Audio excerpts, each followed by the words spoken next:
Pep Muyoma a fait une erreur monumentale dans sa liste. Il a fait une énorme erreur. Et il n'en a pas fait seulement une, il en a fait deux. Deux, sincèrement. Il en a fait deux. La première, c'est qu'il a sélectionné un joueur qui n'aurait jamais dû figurer dans cette liste-là. Suivez mon regard. Et on va revenir sur ce joueur-là dans une autre vidéo parce que ça me démange. Il faut que j'en parle. La première erreur, c'est d'avoir sélectionné un joueur qui n'aurait jamais dû être sélectionné. Et comme je le dis, on va revenir sur ce joueur-là dans une autre vidéo. La deuxième erreur, c'est d'avoir laissé un joueur qu'il aurait dû sélectionner pour prendre certains joueurs qui, à mon humble avis, n'ont plus le droit d'être là. Je ne suis pas fan de Orphan Bina, sincèrement, je ne suis pas fan de Orphan Bina. Orphan Bina, chaque fois qu'il est venu en sélection, les rares bouts de match qu'on a vu de Orphan Bina a fait n'importe quoi, il n'a rien prouvé. Et la saison 2024-2025 de Orphan Bina, sincèrement, pour moi, quand on avait sélectionné Orphan, j'avais fait une vidéo où je disais que Orphan Bina ne méritait pas la sélection. Mais pour cette fois-ci, avec le début de saison de Orphan Bina, moi je dis bien, Orphan Bina méritait d'être dans cette équipe des Panthères du Gabon là, et je vais vous dire pourquoi. Pourquoi? Parce que avec le MK Maribor, club qui évolue dans le championnat de Slovénie, en 6 journées, Orphan Bina, c'est 3 buts. En 6 journées, Orphan Bina, c'est 3 buts.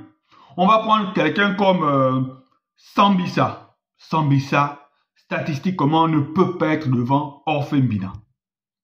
Jamais. Xavi Babika. Xavi Babika, statistiquement, ne peut pas être devant Orphan Bina. Brian Meyo ne peut pas être devant Orphan Bina. Noah Lemina, dont on va parler dans une autre vidéo, ne peut pas être devant Orphan Bina.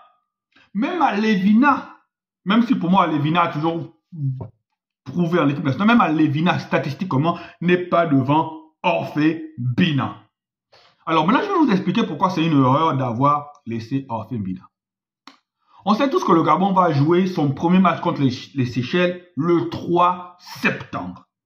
Le 3 septembre. Et que notre attaquant principal, Pierre-Emerick Aubameyang, joue son dernier match de championnat le 31 août. 31 août. Après, il va falloir rallier, après, il va falloir voyager pour aller, je sais pas, aux Seychelles ou je sais pas où le match va se jouer. C'est sûr que c'est pas aux Seychelles, c'est sûrement à côté. Après, il va falloir voyager pour aller retrouver le groupe pour jouer. Dans quelles conditions arrivera Pierre-Emerick Aubameyang? Pierre-Emerick Aubameyang, c'est un grand professionnel, les gars, on sait tous. Mais dans quelles conditions arrivera Pierre-Emerick Aubameyang? Dans quelles conditions? Dans quel état physique? Est-ce qu'il ne sera pas quelque peu fatigué? Donc, tu laisses. Parce que si Pierre-Emerick Aubameyang est fatigué, tu fais jouer en attaque qui?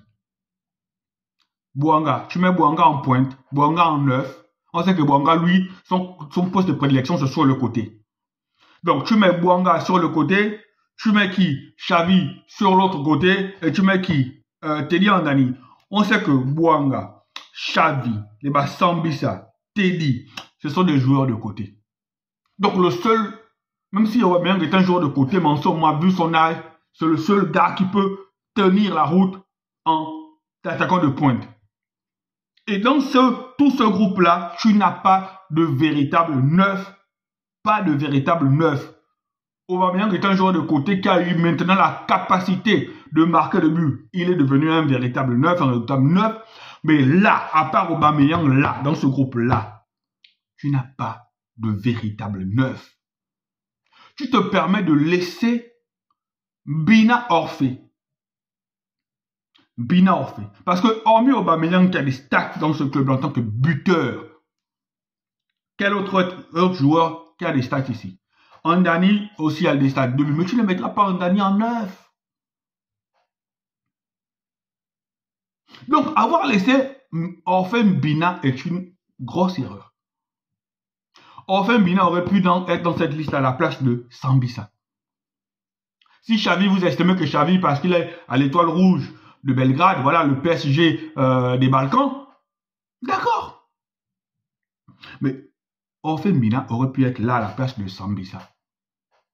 Orphan Bina aurait pu être là à la place de Noah Lemina.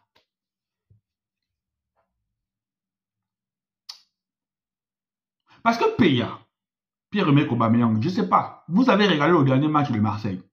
L'autre Panthère a été fantastique. 2 buts, un penalty causé. Mais je ne sais pas si vous avez regardé, hein. À partir de la 75e minute, l'autre pays, il n'y avait plus de course à haute intensité. Il n'y avait plus. Il n'y avait plus. L'autre pays a fait son âge. L'autre pays a 36 ans. L'autre pays, vous allez remarquer, même les balles en profondeur, c'est plus. Donc, notre pays peut jouer un match à haute intensité au moins jusqu'à la 75e minute. Après, quand tu sors PA, tu lances qui en 9? Quand tu sors PA, tu lances qui en 9? Tu lances qui en 9? Tu lances Sambisa en 9. Tu lances Babika en 9. Babika en 9, les gars. Babika en 9, Xavi Babika en 9. Arrêtez. Tu lances qui en 9?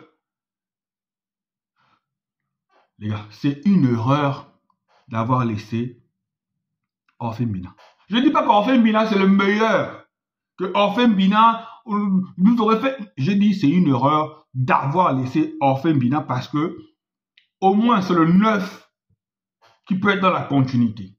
Et en ce moment, les gars, ça, il est quand même en forme, les gars. 6 matchs de championnat, 3 buts, les gars. Qui dit mieux? Qui dit mieux, les gars?